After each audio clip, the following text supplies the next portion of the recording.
Move for the choice of the 36th AP question. The question is the sum of the first 6 terms of an AP is 0 and the fourth term is 2. Find the sum of first 30 terms. See, simple question. The sum of first 6 terms. Sum of first 6 terms means A6 or A6. Yes, it is S6 because sum of first 6 terms ಅಂತಿದ್ರೆ S6 ಅದೇ 6th term ಅಂದ್ಕೊಟ್ಟಿದ್ರೆ A6 ಅಂತ ಬರೀತೀರಾ. Yes sum of 6 terms ಎಷ್ಟು ಬರುತ್ತಂತೆ 0 ಅಂತೆ. That's why you write S6 equals 0 and it is given the fourth term is 2. Yes, it is not sum of first 4 terms. ಇದು fourth term ಅಂದ್ಕೊಟ್ಟಿರೋದು. ಹಾಗಾದ್ರೆ fourth term means A4 is given, it is 2.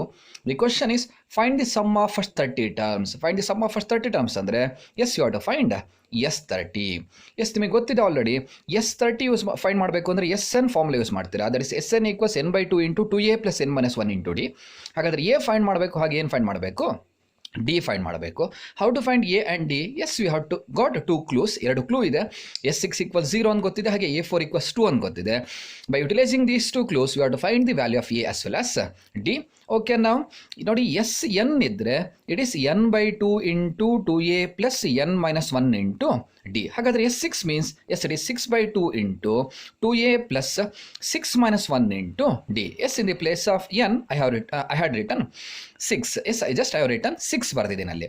ಹಾಗಾದರೆ 6/2 into 2a plus 6 minus 1 into D equals ಏನಾಯಿತು 0. S6 ಅಂದರೆ 6/2 into 2a plus 6 minus 1 into D equals 0 as it is I have return. ನಾವು 2 1s are 2 3s, that's why it is 3 into 2a plus 6 minus 1 means 5d equals ಏನು ಬರೀತೀರಾ 0. Now let's continue. Transfer this 3 to that side. That is 2a plus 5d equals 0 by 3. That is 2a plus 5d equals 0 by anything is 0. Don't write 3. We are getting 0 out of 3 equal parts. ಹಾಗಾದ್ರೆ ನಮಗೆ ಏನು ಸಿಗ್ತಾ ಇಲ್ಲ. That's why it is 0 only. Next ಅಲ್ಲಿಗೆ ಒಂದು equation ಸಿಕ್ಕಿದೆ. Next ಇನ್ನೊಂದು equation ಹೇಗೆ ಫ್ರೇಮ್ ಮಾಡ್ತೀರಾ ಅಂದರೆ we know that A4 equals 2. ಹಾಗಾದರೆ A4 means a plus 3d that is 2. ಹಾಗಾದರೆ ಇಟ್ ಈಸ್ ಈಕ್ವೇಷನ್ ನಂಬರ್ 2. ಈಗ ಹೇಗೆ ಸಾಲ್ವ್ ಮಾಡ್ತೀರಾ? We have to find the value of a and d. Now we have got 2 equations in 2 variables. If we solve these 2 equations in 2 variables, we will get the value of a and d. That's why let us solve equation number 1 and 2. What is there in equation number 1? 2a plus 5d equals 0 is there. Equation number 2 is a plus 3d equals 2. Now we can go for elimination method, but the quotient of a is also not same, d is also not same. Better I will multiply this equation with the 2. That time it becomes 2a. Correct? Okay, hagadre 1 as it is, that is 2a plus 5d equals 0. Equation number 1 only. Now for both LHS and RHS I have to multiply with the 2. That is a into 2 is 2a plus 3 into 2 is 6d equals 2 into 2 is 4. It is equation number 3, nothing but equation number 1. Now just to solve these 2 equations, yes, if you add these 2 doesn't cancel. That's why subtract equation 3 from equation number 1. This plus becomes minus, this plus becomes minus, this plus also becomes minus. Okay, 2a minus 2a cancelled. Plus and minus, you have to subtract 5 from 6, you will get 1d. But bigger number is 6, its sign is minus, equals 0 minus 4. Yes, it is plus, this is minus. You have to go for again subtraction. If you subtract 0 from 4, you will get 4. Bigger number 4, other sign, minus. ನಂಗೆ ಬೇಕಾಗಿರೋದು d. ಹಾಗಾದ್ರೆ minus 1 ಆ ಕಡೆ ಕಳಿಸಿ. That is d is equal to minus 4 divided by minus 1. Because here into is there. If it move for it, that right side, it becomes divided by. That is minus by minus plus 4 by 1 ಅಂದ್ರೆ ಏನಾಯಿತು 4. ಹಾಗಾದ್ರೆ d answer ಸಿಕ್ತು. What is answer of d? Answer of d is 4. Now we have to find the value of a. How to find the value of a? Either you can use equation number 1 or even you can use equation number 2. Better is use equation number 2. That is from 2 a plus 3d equals 2. A plus 3 into d means 4 equals 2. That is a plus 3 4s are 12 equals 2. We have to find the value of a, transfer 12 to that side. That is a equals 2 minus 12. That is a equals, again see it is plus and minus, subtraction. Bigger number sign is 12, its sign is minus. That's why a answer is minus 10. ಅಲ್ಲಿಗೆ a ಸಿಕ್ತು d ಸಿಕ್ತು. ನಾವೇನು find ಮಾಡಬೇಕು ಈಗ S30. S ಅಲ್ಲಿ A P find ಮಾಡ್ಲಿಕ್ಕೆ ಹೇಳಲಿಲ್ಲ. S A P find ಮಾಡೋದಾದ್ರೆ ನೋಡಿ first term A that is minus 10. Next term a plus d minus 10ಗೆ plus 4 ಆ್ಯಡ್ ಮಾಡಿದರೆ yes you will get minus 6. Next term ಏನಾಗುತ್ತೆ ನೋಡಿ minus 6ಗೆ ಮತ್ತೆ ಡಿ ಆ್ಯಡ್ ಮಾಡಬೇಕು, ದಟ್ ಈಸ್ 4 ಆ್ಯಡ್ ಮಾಡಬೇಕು. ಅಥವಾ you can write a plus 2d ಅಂತ ಫೈಂಡ್ ಮಾಡಿದ್ರೂ ಬರುತ್ತೆ. ಎಸ್ ಅಗೈನ್ ಇದಕ್ಕೆ 4 ಆ್ಯಡ್ ಮಾಡಿದರೆ ಯು ವಿಲ್ ಗೆಟ್ -2. ಅಗೇನ್ ಇದಕ್ಕೆ 4 ಆ್ಯಡ್ ಮಾಡಿದ್ರೆ 2 ಬರುತ್ತೆ. ಓಕೆ, ನೆಕ್ಸ್ಟ್ 6 ಆಯಿತು, ನೆಕ್ಸ್ಟ್ 10 ಆಯಿತು, ಸೊ ಆನ್. ನೋಡಿ ಇದಿಷ್ಟನ್ನು ಆ್ಯಡ್ ಮಾಡಿ ನೋಡಿ ಸಮ್ ಆಫ್ 6 ಟರ್ಮ್ಸ್ 0 ಬರುತ್ತೆ. ಹಾಗೆ ನೋಡಿ ಫೋರ್ತ್ ಟರ್ಮ್ ಏನಾಗಿದೆ 2 ಆಗಿದೆ. ನಮ್ಮ ಆನ್ಸರ್ ಹಾಗಾದರೆ ಕರೆಕ್ಟ್ ಇದೆ. Yes problem is still not over. Yes we have to find ಎಸ್30 ಫೈಂಡ್ ಮಾಡಬೇಕು. ಎಸ್30 ಫೈಂಡ್ ಮಾಡಬೇಕಾದ್ರೆ use the formula SN = n/2 into 2a + n - 1 into d. Yes, I need S30, that's why substitute n = 30 here. That is 30/2 into 2 into a means S first term is -10 plus n minus 1, n means S30, that's why it is 30 minus 1 into d means 4. Now simplify, 2 1s are 2 15s, that's why it is 15, plus into minus minus, 2 10s are 20, plus 30 minus 1 means it is 29 into 4. Now simplify further, that is 15 into minus 20, yes, plus into plus is plus, 29 into 4, now we have to multiply, 34s are 120, yes, adalli 4 tegidre, yes, it is 116, correct? Now simplify, that is 15 into minus 20 plus 116, yes, you have to go for subtraction, you will get the answer 96, but bigger number is 116, its sign is plus, correct? Nodi 96, 106 and 106. Now you have to multiply 96 with 15, there is no other way. Now you multiply 96 with 15, that is the answer. Okay, let us multiply this 96 with 15. That is 1440 is the answer. Yes, dear students, for the same problem, even you can use one more method. ಏನಪ್ಪ ಇನ್ನೊಂದು method ಅಂದರೆ sum of 6 terms of an AP is 0. 6 ಟರ್ಮ್ಸ್ನ ಏನು ತಗೊಂತೀರಾ ಅಂದರೆ ನೋಡಿ, 4 terms ಕೊಟ್ಟಿದ್ರೆ ಏನು ತಗೊಂತೀರಾ, a - 3d, a - d, a + d, a + 3d. S, ಈಗ 6 ಟರ್ಮ್ಸ್ ಅಂದರೆ ಇನ್ನೂ 2 ಟರ್ಮ್ಸ್ ಜಾಸ್ತಿ ತಗೊಳ್ಬೇಕು. ಇದರ ಹಿಂದಿನ ಟರ್ಮ್ ಏನಾಗಿರುತ್ತೆ ಅಂದರೆ a - 5d ಆಗಿರುತ್ತೆ. ಇದರ ಮುಂದಿನ ಟರ್ಮ್ ಏನಾಗಿರುತ್ತೆ ಅಂದರೆ a + 5d. ಎಸ್, ಹಾಗಾದರೆ ಇದಿಷ್ಟನ್ನು ಕೂಡಿದರೆ ಈಕ್ವಲ್ಸ್ 0 ಅಂತ ಬರೀತೀರ, ಆಗೊಂದು ಈಕ್ವೇಷನ್ ಸಿಗತ್ತೆ. And the fourth term is 2. Fourth term means yes this one a + d = 2 ಅಂತ ಬರೆದು ಸಾಲ್ವ್ ಮಾಡಿದ್ರು. Yes, we can find the value of S30. Yes, you follow that method. ಅಲ್ಲಿ ಏನೋ ಸಣ್ಣ ತಪ್ಪು ಮಾಡ್ತೀರಾ. ಎಸ್, ಆ ತಪ್ಪು ಏನು ಅಂತ ತಿಳ್ಕೊಳ್ಳಿಕ್ಕಾದರೂ ಕೂಡ ಈ ಮೆಥಡನ್ನು ಒಂದ್ಸಲಿ ನೋಡಿ. Okay, next question is from trigonometry. The angle of elevation of the top Q of a vertical tower PQ from a point X on the ground is 60 degree. At a point Y 40 meter vertically above X, the angle of elevation is 45 degree. Find the height of the tower PQ and the distance PX. Use √3 = 1.73. Okay, ಅರ್ಥ ಮಾಡ್ಕೊಳ್ಳಿ question ಅನ್ನ. The angle of elevation means ಮೇಲ್ಗಡೆ ನೋಡ್ತಾ ಇದ್ದಾರೆ ಅಂತ ಅರ್ಥ. Of the top Q, ಎಲ್ಲಿಗೆ ನೋಡ್ತಾ ಇದ್ದಾರೆ, Q ಅನ್ನೋ ಪಾಯಿಂಟ್ ನೋಡ್ತಾ ಇದ್ದಾರೆ. Of a vertical tower PQ. Yes, ಆ Q ಅನ್ನೋದು ಏನದು, ವರ್ಟಿಕಲ್ ಟವರ್ ಅಂದರೆ ಒಂದು ಟವರ್ ಇದೆ, ಅದು ಸ್ಟ್ರೈಟ್ ಆಗಿ ನಿಂತಿದೆ. ಆ ಟವರಿನ ತುದಿಯ ಪಾಯಿಂಟ್ ಅದು. Yes, PQ from a point X, ಎಲ್ಲಿಂದ ನೋಡ್ತಾ ಇದ್ದಾರೆ ಅಂದರೆ X ಇಲ್ಲಿಂದ ನೋಡ್ತಾ ಇದ್ದಾರೆ. ಹಾಗೆ ಇದು ಹಾರಿಜಾಂಟಲ್ ಲೈನ್ ಆಯಿತು, ಇದು ಲೈನ್ ಆಫ್ ಸೈಟ್ ಆಯಿತು. This angle is called angle of elevation. ಎಷ್ಟಿದೆ ಅಂತೆ ಆಂಗಲ್ ಆಫ್ ಎಲಿವೇಶನ್? 60 ಡಿಗ್ರಿ ಇದೆಯಂತೆ. ಅಂದರೆ ಪಾಯಿಂಟ್ Xನಿಂದ ಒಂದು PQ ಅನ್ನೋ ಟವರ್ನ ತುದಿಯನ್ನು ನೋಡಿದಾಗ, Q ಅನ್ನೋ ಪಾಯಿಂಟ್ ನೋಡಿದಾಗ ಆಂಗಲ್ ಆಫ್ ಎಲಿವೇಶನ್ 60 ಡಿಗ್ರಿ ಇದೆ ಅಂತ ಕೊಟ್ಟಿದ್ದಾರೆ. Okay, at a point Y means Y ಅನ್ನೋ ಪಾಯಿಂಟಿಂದ 40 metre vertically above X. Yes, ಈ Y ಅನ್ನೋದು ಎಷ್ಟು ಎತ್ತರ ಇದೆ ಅಂದರೆ 40 ಮೀಟರ್ ಎತ್ತರ ಇದೆಯಂತೆ. ಎಲ್ಲಿಂದ? ಫ್ರಮ್ Xನಿಂದ. ಅಂದರೆ Xನಿಂದ ಮೇ ಬಿ ಇದು ಬಿಲ್ಡಿಂಗ್ ಇರ್ಬೋದು, ಒಂದು 40 ಮೀಟರ್ ಮೇಲೆ ನಿಂತ್ಕೊಂಡು ಇನ್ನೊಂದ್ಸಲಿ ಅಬ್ಸರ್ವ್ ಮಾಡ್ತಾ ಇದ್ದಾನೆ. ಎಸ್, ಆಗ ಈ ಆ್ಯಂಗಲ್ ಎಷ್ಟಾಗಬೇಕು? 90 ಡಿಗ್ರಿ ಆಗಲೇಬೇಕು. ಬಿಕಾಸ್ ಇದು 40 ಮೀಟರ್ ಅಂದರೆ ನಾವು ಸ್ಟ್ರೈಟ್ ಆಗಿ ತಗೊಳ್ತೀವಿ ಹೈಟ್ ಅಂದಾಗ, ಹಾಗಾಗಿ ಈ ಆ್ಯಂಗಲ್ ಎಷ್ಟಾಗುತ್ತೆ? 90 ಡಿಗ್ರಿ ಆಗುತ್ತೆ. Yes, the angle of elevation is 45 degree. Yes, ಇಲ್ಲಿ ಕೊಟ್ಟಿದ್ದಾರೆ ನೋಡಿ, ಇದು ಲೈನ್ ಆಫ್ ಸೈಟ್ ಆಯಿತು, ಇದು ಹಾರಿಜಾಂಟಲ್ ಲೈನ್ ಆಯಿತು. ಈ ಆಂಗಲ್ ಆಫ್ ಎಲಿವೇಶನ್ ಎಷ್ಟಿದೆ? 45 ಡಿಗ್ರಿ ಇದೆ. ಹಾಗಾದರೆ ಕ್ವಶನ್ ಏನು? Find the height of the tower PQ. ಈ ಟವರ್ನ ಹೈಟ್ ಎಷ್ಟು ಅಂತ ಫೈಂಡ್ ಮಾಡಬೇಕು. ಹಾಗೆ ಆ್ಯಂಡ್ ದಿ ಡಿಸ್ಟೆನ್ಸ್ PX, ಈ ಡಿಸ್ಟೆನ್ಸ್ ಎಷ್ಟು ಅಂತ ಫೈಂಡ್ ಮಾಡಬೇಕು. ಹೀಗೆ ಸಿಂಪಲ್ ನೋಡಿ, ಒಂದು ಟವರ್ ಇದೆ. ಆ ಟವರ್ನ 2 ಪಾಯಿಂಟಿಂದ ನೋಡ್ತಾ ಇದ್ದಾರೆ. Xನಿಂದ ನೋಡಿದಾಗ ಆ್ಯಂಗಲ್ ಆಫ್ ಎಲಿವೇಶನ್ 60 ಡಿಗ್ರಿ. ಆಮೇಲೆ ಅದರಿಂದ ಮೇಲೆ 40 ಮೀಟರ್ ಮೇಲಿಂದ ನೋಡಿದಾಗ ಆಗ ಆ್ಯಂಗಲ್ ಆಫ್ ಎಲಿವೇಶನ್ 45 ಡಿಗ್ರಿ ಇದೆ. ಹಾಗಾದರೆ ಈ ಟವರಿನ ಹೈಟು ಎಷ್ಟು ಅಂತ ಫೈಂಡ್ ಮಾಡಬೇಕು. First of all observe here, it forms a rectangle because this angle is 90 degree. Tower stands vertically, that's why this angle is 90 degree. ಕರೆಕ್ಟಾ? This one is horizontal line. Person is observing from this point means ಇದು horizontal line ಆಗುತ್ತೆ. ನಮಗೆ already ಗೊತ್ತಿದೆ horizontal line is parallel to ground level.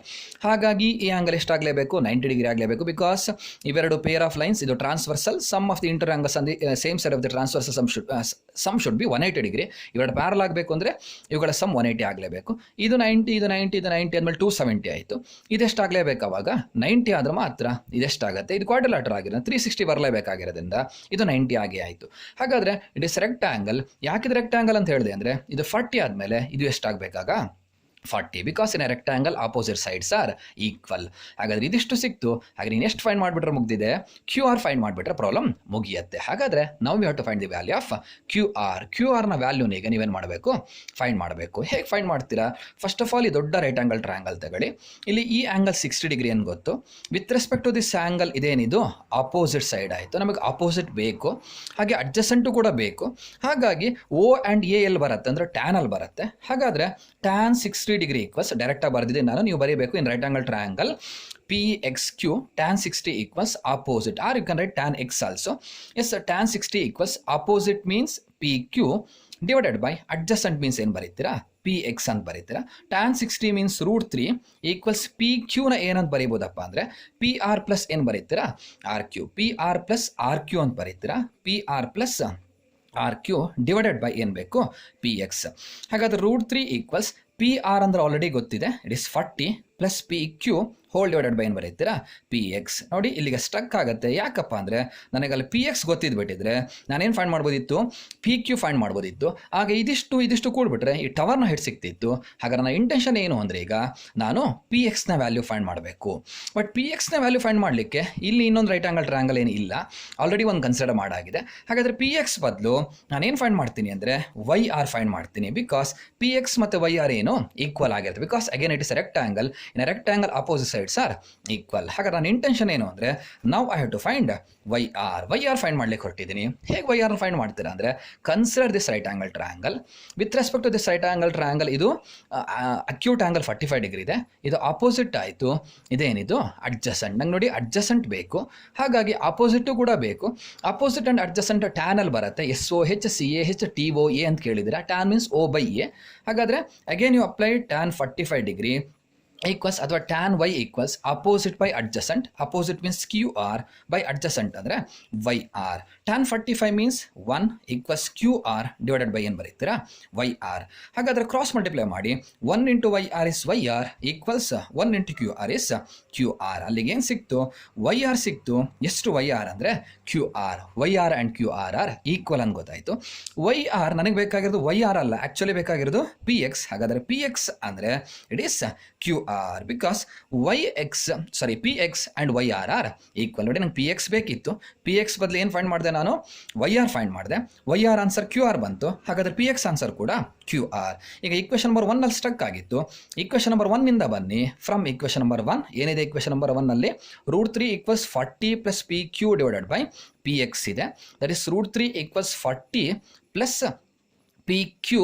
S, P ಕ್ಯೂನ ನೋಡಿ ಹಾಗೇ ಬರೀತೀನಿ, divided by P X. P X answer ಸಿಕ್ಕಿದೆ. ಎಷ್ಟು ಪಿ ಎಕ್ಸ್ನ answer, it is Q R. P ಎಕ್ಸ್ನ ಆನ್ಸರ್ ಸಿಕ್ಕಿದೆ ನನಗೆ. ಎಷ್ಟು ಪಿ ಎಕ್ಸ್ನ answer, it is again Q R. ನಾವು it is not P Q, it is R Q. C R Q ಇದು, ಇಟ್ ಈಸ್ ಆರ್ ಕ್ಯೂ. ನಾವು continue. √3 equals or you can go for ನಾವು cross multiplication. √3 into Q R is √3 Q R equals 40 plus P R Q. 40 plus R Q into 1 ಅಂದರೆ 40 plus R Q only. ಈಗ ನೋಡಿ ಇದು R Q, ಇದು ಕೂಡ R Q. R ಕ್ಯೂಗಳನ್ನು ಒಂದು side ತರ್ತೀನಿ. That is √3 Q R minus ಈ plus R Q ಈ ಕಡೆ ಬಂದರೆ ಮೈನಸ್ ಆರ್ ಕ್ಯೂ ಅಂತಾದರೂ ಬರೀಬೋದು, ಕ್ಯೂ ಆರ್ ಅಂತಾದರೂ ಬರೀಬೋದು. ಈಕ್ವಸ್ ಏನಾಯಿತು 40. ಈಗ ಇವೆರಡರಲ್ಲಿ ನೋಡಿ ಕ್ಯೂ ಆರ್ ಕಾಮನ್ ತೆಗೆದ್ರೆ ಇಲ್ಲಿ √3 ಉಳೀತು, ಇದಿಷ್ಟಲ್ಲಿ 1 ಉಳೀತು, ಈಕ್ವಲ್ಸ್ 40. ಹಾಗೆ ನಂಗೆ ಕ್ಯೂ ಆರ್ ಬೇಕಾದರೆ yes transfer is √3 minus 1 to that side, that is 40 by √3 minus 1. Yes, Q R equals 40 by √3 ಅಂದರೆ ವ್ಯಾಲ್ಯೂ ಗೊತ್ತಿದೆ, ಆಲ್ರೆಡಿ ಕೊಟ್ಟಿದ್ದಾರೆ. It is 1.73. ಹಾಗಾದರೆ 1.73 ಮೈನಸ್ 1 ಬರೀತೀರಾ. ದಟ್ ಈಸ್ 40 ಬೈ 1.73 ಮೈನಸ್ 1 ಅಂದರೆ 0.73. ಈಗ 40ನ 0.73 ಇಂದ ಡಿವೈಡ್ ಮಾಡಬೇಕು. ಹೇಗೆ ಡಿವೈಡ್ ಮಾಡ್ತೀರಾ, ಮಲ್ಟಿಪ್ಲೈ ದಿಸ್ ಒನ್ ವಿತ್ 100. ಆಗ ಪಾಯಿಂಟ್ ಇಲ್ಲಿಗೆ ಬರುತ್ತೆ. This one also you have to multiply with 100. ಆಗ it becomes 4000 divided by 73. Now you have to divide 4000 by 73. There is no other option. You must go for division only. Yes, 4000 divided by 73 is 54.79. Yes, it is 54.79 metre. Yes, ಇದನ್ನು find ಮಾಡಿದ್ರೆ ಎಷ್ಟು ಬರುತ್ತೆ ಹಾಗಾದರೆ? It is 54.79 metre. ಹಾಗಾದರೆ ಇದು ಸಿಕ್ತು, ಇದು 54.79 ಆಯಿತು. ನಮಗೆ ಬೇಕಾಗಿರೋದು height of the tower, which implies P Q equals, P Q ಬೇಕು ಅಂದರೆ ಪಿ ಆರಿಗೆ ಆರ್ ಕ್ಯೂ ಆ್ಯಡ್ ಮಾಡಬೇಕು, P R plus R Q. Yes, P R ಅಂದರೆ ಆಲ್ರೆಡಿ ಗೊತ್ತಿದೆ, it is 40 plus R Q ಅಂದರೆ 54.79. ನಾವು add 40 plus 54.79, you will get 94.79 meter. ಅಲ್ಲಿಗೆ height of the tower ಸಿಕ್ತು. ಎಷ್ಟು height of the tower? 94.79 meter. Problem ಮುಗಿಲಿಲ್ಲ, X P find ಮಾಡಬೇಕು. X P ಹೇಗೆ ಫೈಂಡ್ ಮಾಡ್ತೀರಾ ಅಂದರೆ ನೋಡಿ, ಇವು ಈಕ್ವೇಷನ್ 1 ಬೇಕಾದ್ರೆ ಯೂಸ್ ಮಾಡ್ಬೋದು, ಬಿಕಾಸ್ ಈಕ್ವೇಷನ್ 1 ಏನಿದೆ ಎಕ್ಸ್ ಪಿ ಇದೆ. ನಾನು ಈಕ್ವೇಷನ್ ನಂಬರ್ 1 ಯೂಸ್ ಮಾಡ್ತೀನಿ ನೋಡಿ. √3 = 40 plus R Q divided by P X ಇದೆ. ಅಥವಾ ನೀವು ಬೇಕಾದರೆ ಈಗ ಇದಿಷ್ಟು ಗೊತ್ತಿರೋದ್ರಿಂದ ಅಗೇನ್ ಈ ರೈಟ್ ಆಂಗಲ್ ಟ್ರಯಾಂಗಲಲ್ಲಿ again you can apply tan 60. ಆಗ ಆಪೋಸಿಟ್ ಗೊತ್ತು, ಅಡ್ಜಸೆಂಟ್ ಸಿಗುತ್ತೆ. ಓಕೆ, ಬಟ್ ನಾನು ಆಲ್ರೆಡಿ ಒಂದು ಈಕ್ವೇಷನ್ ಇರೋದನ್ನ ಇದನ್ನೇ ಯೂಸ್ ಮಾಡ್ತೀನಿ. That is √3 = 40 plus R Q. R Q answer already ಬಂದಿದೆ. ಎಷ್ಟು ಆರ್ ಕ್ಯೂನ answer? 54.79. Yes, it is 54.79 divided by P X. Now again cross multiply, √3 into px equals 40 plus 54.79 ಅಂದರೆ it is 94.79 into 1 ಅಂದರೆ 94.79 only. Now transfer this √3 to that side, that is px equals 94.79 divided by √3. That is 94.79 divided by √3 ಅಂದರೆ 1.73 ಅಂತ already ಕೊಟ್ಟಿದ್ದಾರೆ. Again divide 94.79 by 1.73, you will get the answer 54.79. ಎಷ್ಟು ಬರುತ್ತಪ್ಪ answer ಅಂದರೆ 54.79 metre. Yes, dear students, now let us go for the last question. A toy, it is 5-mark question. A toy is in the shape of a right circular cylinder with a hemisphere on the other end and a cone on the other. ಅಂದರೆ toy means ಒಂದು ಆಟ ಸಾಮಾನಿದೆ. ಅದು ಯಾವ ಶೇಪಲ್ಲಿದೆ ಅಂದರೆ cylinder ಶೇಪಲ್ಲಿದೆ. Yes, cylinder ಶೇಪ್ನಲ್ಲಿದೆ. ಆ ಸಿಲಿಂಡ್ರ್ ಶೇಪ್ನಲ್ಲಿರುವಂಥ ಒಂದು ಆಟ ಸಾಮಾನಿಗೆ ಏನಿದೆಯಂತೆ, ಒಂದು ಹೆಮಿಸ್ಪೇರ್ ಇದೆಯಂತೆ. ಆನ್ ಒಂದು ಎಂಡಲ್ಲಿ ಒಂದು ಹೆಮಿಸ್ಪೇರ್ ಇದೆ. ಹಾಗೆ ಇನ್ನೊಂದು ಎಂಡಲ್ಲಿ ಏನಿದೆ, ಎಸ್, ಕೋನ್ ಇದೆಯಂತೆ. ಹೀಗೆ ಡ್ರಾ ಮಾಡಬೇಕು ಅಂತಿಲ್ಲ. ಮೇಲ್ಗಡೆ ಬೇಕಾದ್ರೆ ನೀವು ಹೆಮಿಸ್ಪೇರ್ ಬರೆದು ಕೆಳಗಡೆ ಕೋನ್ ಬರೆದ್ರೂ ಕೂಡ ಆಗುತ್ತೆ. Both the figures are allowed here. Okay, the height and radius of the cylindrical part are 13 cm and 5 cm respectively. That means ಈ ಸಿಲಿಂಡರ್ ನೋಡಿ, ಇದು ಸಿಲಿಂಡರ್. ಇದು ಈ ಸಿಲಿಂಡ್ರಿಂದು ಹೈಟ್ ಕೊಟ್ಟಿದ್ದಾರೆ. That's why height of the cylinder 13 cm ಅಂತ ಬರೆದಿದ್ದೀನಿ. ಹಾಗೆ ರೇಡಿಯಸ್ ಎಷ್ಟು ಕೊಟ್ಟಿದ್ದಾರಪ್ಪ ಅಂದರೆ 5 cm. Yes, it is given the radii of the hemispherical and conical parts are same as that of the cylindrical part. ಅಂದರೆ ಎಸ್, ಈ ಕೋನಿನ radius, ಹಾಗೆ ಹೆಮಿಸ್ಪೇರ್ನ radius, ಹಾಗೆ ಸಿಲಿಂಡರ್ನ ರೇಡಿಯಸ್ 3 ಕೂಡ ಏನಾಗಿದೆ, ಈಕ್ವಲ್ ಅಂತ ಕೊಟ್ಟಿದ್ದಾರೆ. ಅಂದರೆ ಸರ್ಮೌಂಟೆಡ್ ಅಂತ ಕೊಡ್ಬೋದಿತ್ತು ಅವರು, ಈಕ್ವಲ್ ಅಂತ ಕೊಟ್ಟಿದ್ದಾರೆ, ಎಲ್ಲ ಒಂದೇ. ಕ್ವಶನ್ ಏನಪ್ಪ ಅಂದರೆ calculate the cost of painting the surface area of the toy. ನಾವೇನು ಫೈಂಡ್ ಮಾಡಬೇಕು? Cost of painting. ಇದನ್ನು ನಾವೀಗ ಪೇಂಟ್ ಮಾಡೋಕ್ಕೆ ಹೊರಟ್ರೆ ಅದರ ಕಾಸ್ಟ್ ಎಷ್ಟು ಖರ್ಚಾಗತ್ತೆ ಅಂತ ಫೈಂಡ್ ಮಾಡಬೇಕು. The surface area of the toy, ಯಾವುದನ್ನು ಪೇಂಟ್ ಮಾಡಬೇಕು? Surface area of the toy, ಆಟ ಸಾಮಾನಿನ ಸರ್ಫೇಸ್ ಏರಿಯಾ ಮಾತ್ರ ನಾವು ಪೇಂಟ್ ಮಾಡ್ಲಿಕ್ಕೆ ಹೊರಟಿದ್ದೀವಿ. ಎಸ್, ಅಲ್ಲಿ ಒಂದು ಕ್ಲೂ ಕೊಟ್ಟಿದ್ದಾರೆ. At the rate of ₹2 per 1 cm². ಅಂದರೆ 1 cm² ಪೇಂಟ್ ಮಾಡಲಿಕ್ಕೆ ₹2 ಖರ್ಚಾಗುತ್ತೆ. ಇದಿಷ್ಟು ಪೇಂಟ್ ಮಾಡಲಿಕ್ಕೆ ಎಷ್ಟು ಖರ್ಚಾಗುತ್ತೆ ಅಂತ ಫೈಂಡ್ ಮಾಡಬೇಕು. And given the height of the conical part is 12 cm. ಈ ಕೋನಿನ ಹೈಟ್ ಎಷ್ಟಪ್ಪ ಅಂದರೆ 12 cm ಇದೆಯಂತೆ. ಓಕೆ, ಸಿಂಪಲ್ ನೋಡಿ, ಇದಿಷ್ಟನ್ನು ಪೇಂಟ್ ಮಾಡಬೇಕು, ಇದಿಷ್ಟು ಪೇಂಟ್ ಮಾಡಲಿಕ್ಕೆ ಎಷ್ಟು ಖರ್ಚಾಗುತ್ತೆ ಅಂತ ಕ್ವಶನ್. ಸಿಂಪಲ್ ಪ್ರಾಬ್ಲಮ್ ನೋಡಿ. ಎಷ್ಟನ್ನು ಪೇಂಟ್ ಮಾಡಬೇಕಾಗಾದ್ರೆ area to be painted, area to be painted. Because first of all ಎಷ್ಟು ಪೇಂಟ್ ಮಾಡಬೇಕು ಅಂತ ಗೊತ್ತಾದರೆ 1 square centimeter ಇಷ್ಟ ಆದರೆ ಇಷ್ಟು ಪೇಂಟ್ ಮಾಡಲಿಕ್ಕೆ ಎಷ್ಟಾಗುತ್ತೆ ಅಂತ ಫೈಂಡ್ ಮಾಡ್ಬೋದು. Simple, area to be painted ಎಲ್ಲೆಲ್ಲಿ ಪೇಂಟ್ ಮಾಡ್ತೀರಾ ನೋಡಿ, ಇದಿಷ್ಟು ಏರಿಯಾಗೆ ಪೇಂಟ್ ಮಾಡ್ತೀರಾ. ಇದಿಷ್ಟು ಏರಿಯಾ ಅಂದರೆ ಇಷ್ಟಾಗತ್ತೆ. That means CSA of cylinder plus ಇದಿಷ್ಟು ಏರಿಯಾ, ದಟ್ ಮೀನ್ಸ್ ಹೀಗೆ ಬರುತ್ತೆ. That means CSA of cone, CSA of cone plus ಇಷ್ಟು ಏರಿಯಾ ಅಂದರೆ CSA of plus CSA of hemisphere. Okay, now use the formula. CSA of cylinder means, what is the formula? 2pi RH, H ಬರೆಯೋದಲ್ಲ, HCy, because height ಅನ್ನು HCy ಅಂತ ಬರೆದಿದೆ. Plus CSA of cone formula is pi into R into L. Plus ನೋಡಿ, R ನಾನು change ಮಾಡಿಲ್ಲ, because 3 radius ಏನಿದೆ ಆರೇ ಇರೋದು, 5 cm ಇದೆ ಅನ್ಕೊಟ್ಟಿರೋದ್ರಿಂದ ಒಂದನ್ನು RCy, RCO ಅಂತೆಲ್ಲ ಬರೆದಿಲ್ಲ. ಪ್ಲಸ್ CSA of hemisphere, ಇದಿಷ್ಟರ ಏರಿಯಾ ಫೈಂಡ್ ಮಾಡಬೇಕಾದ್ರೆ yes, you know the formula 2πr². ನಾವು ಐ ಥಿಂಕ್ ಸಿ, ಇಲ್ಲೂ ಪೈ ಇದೆ, ಇಲ್ಲೂ ಪೈ ಇದೆ, ಇಲ್ಲೂ ಪೈ ಇದೆ. We can take pi common as well as R common. ಇಲ್ಲೂ ಆರ್ ಇದೆ, ಇಲ್ಲೂ ಆರ್ ಇದೆ, ಇಲ್ಲೂ ಆರ್ ಇರೋದ್ರಿಂದ ಆರ್ ಕಾಮನ್ ತೆಗೆದ್ರೆ ಒಳಗಡೆ ಏನು ಉಳಿಯುತ್ತಪ್ಪ ಅಂದರೆ 2 height of the cylinder, 2 into height of the cylinder plus R L plus 2 R ಸ್ಕ್ವೇರ್ನಲ್ಲಿ ಆರ್ ತೆಗೆದಾಗಿದೆ. ಹಾಗಾದ್ರೆ ಏನು ಉಳಿಯಿತು? It is R into R already taken outside, that's why R remains. That is pi means, yes, you can substitute now, 22/7 into r means 5 into 2 into height of the cylinder, it is 13 plus radius, yes R already taken outside, ಇಲ್ಲೊಂದು ತಪ್ಪಾಗಿದೆ ನೋಡಿ, are already ತೆಗೆದಾಗಿದೆ. ಹಾಗಾದ್ರೆ ಇಲ್ಲಿ L ಮಾತ್ರ ಉಳಿಯುತ್ತೆ. L slant height, problem ನೋಡಿ slant height ಎಷ್ಟು ಅಂತ ಕೊಟ್ಟಿಲ್ಲ ಕೋನಿಂದು. ನಮ್ಮ ಫಾರ್ಮುಲಾ ಗೊತ್ತಿದೆ, L equal square root of H square plus R square. L ಬೇಕು ಅಂದರೆ the formula is square root of H square plus R square, that is H square means 12 square plus R square means 5 square. ಅಥವಾ ಈ formula ನೆನಪಾಗಲಿಲ್ಲ ಅಂದರೆ in this right angle triangle we can apply Pythagoras theorem also. That is square root of 144 plus 25, that is square root of 169, that is 13 centimeter. ಹಾಗಾದರೆ slant height ಎಷ್ಟಿದೆ? 13 centimeter ಇದೆ. L means ಏನು ಬರೀತೀರಾ? 13 plus 2 into r means it is 5. Now simplify 22/7 into 5 into 2 into 13 is 26 plus 13 plus 2 5s are 10.